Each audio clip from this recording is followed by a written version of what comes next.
Okay, part two.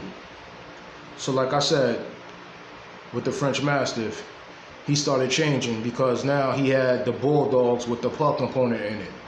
His muscles started changing and his appearance. Still in all, those French descendants that settled in Italy were still importing dogs over. The dogs still came over, and now you have these dogs that with the more exaggerated looks.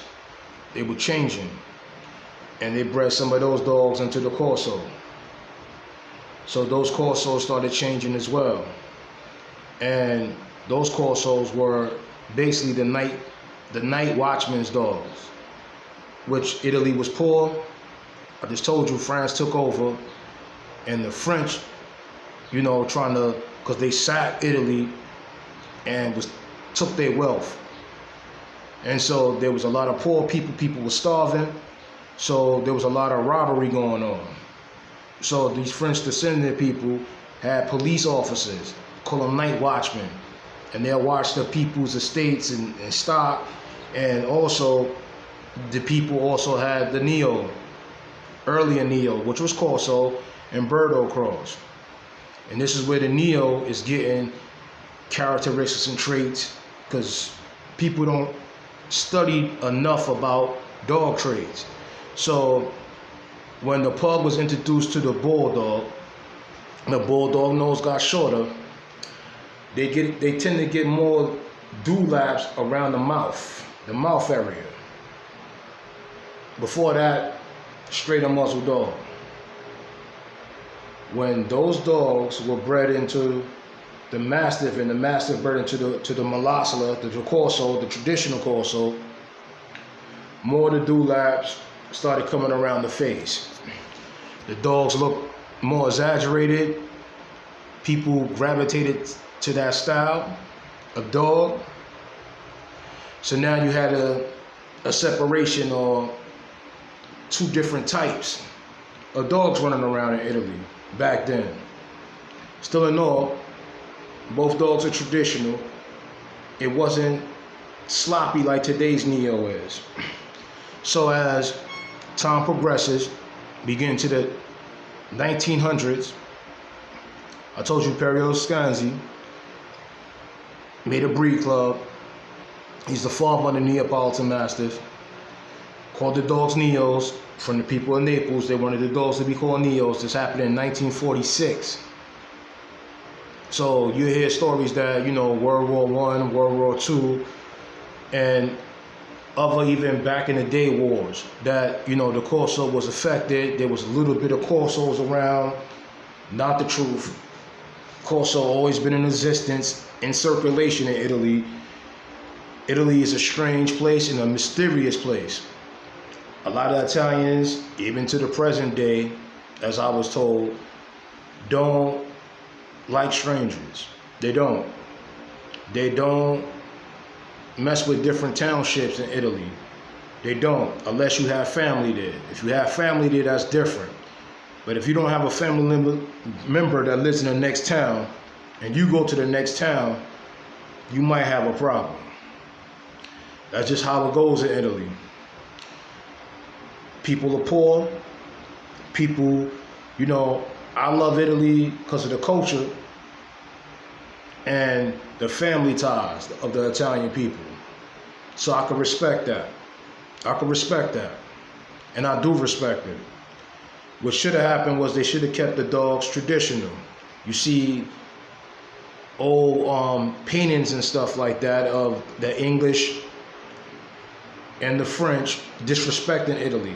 They had actually the bulldog attacking a Corso hound, called it a Corsi hound. And the Corsi hound had the face of an Italian guy, and the bulldog is biting the back of the Corsi hound. Brown bulldog. The English and the French held Italians in a low regard, and the Italians did rebel back. This is how the mafia was formed. That's another story. Again, dog history coincides with human history. So with that being said, too much of the fanciers wanted to be like other European countries, like their dogs, and not knowing the true facts of their dogs. So the Neo started changing. Not saying early, even in the beginning production, when the dogs were being rediscovered, I should say, or recognized as a dog breed, that some of the dogs had the dewlaps due to the fact of the bulldog and the pug influence of the birdo. That's where that trait comes from. Before that, you didn't see that. The dogs had bare head expressions or a hound-like expression, straighter muzzles, tight skin around the mouth. Only on the throat area is where a Corso could have some dewlaps hanging down, extra skin. This skin protects the dog, the molosser of the dog, from a wolf. The wolf will have a hard time catching the jugular vein, and the dog can still defend itself and attack. These dogs are very courageous. The molosser dog, I respect molosser dogs. I respect a lot of flock guardians because they are the molosser descendants. And these dogs are very capable dogs.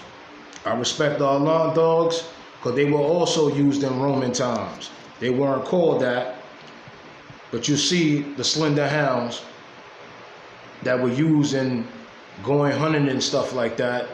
And of course that these hounds did breed with the molosser type dogs. They did periodically, even on the farms. This breeding practice did happen.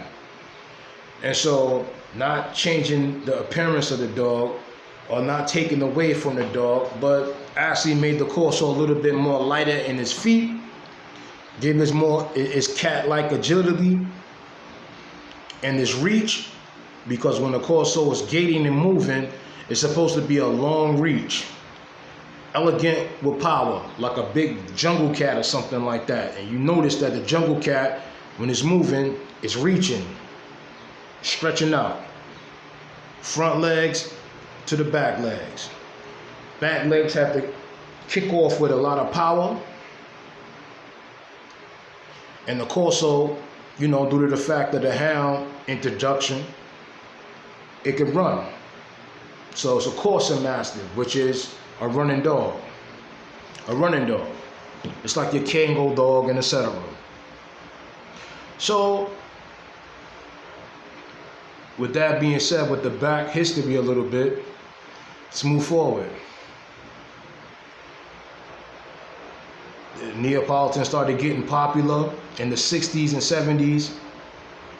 First standard came to America in the late 60s.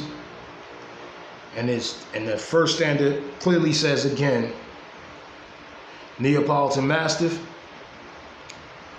Corso, and Cane Corso.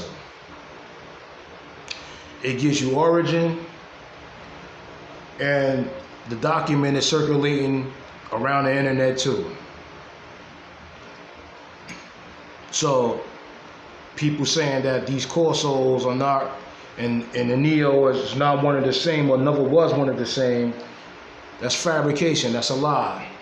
You had Neo breeders that had both spectrums of the dog. They had the old school, the concept dog, which was the dogs that were crossed with the birdo, but they've been there for a little while, like a few hundred years, because of the French taking over.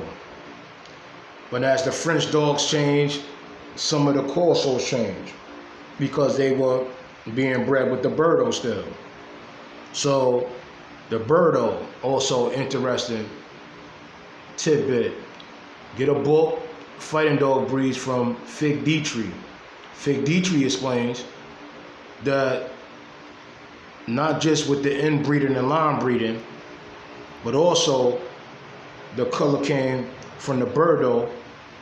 The red color coat came from Neapolitan Mastiff, but we already distinguished that there was no Neapolitan Mastiff in the early 1900s. It wasn't. They were called Corsos. So with that being said, the Corso gave the birdo its red color code. Hold on.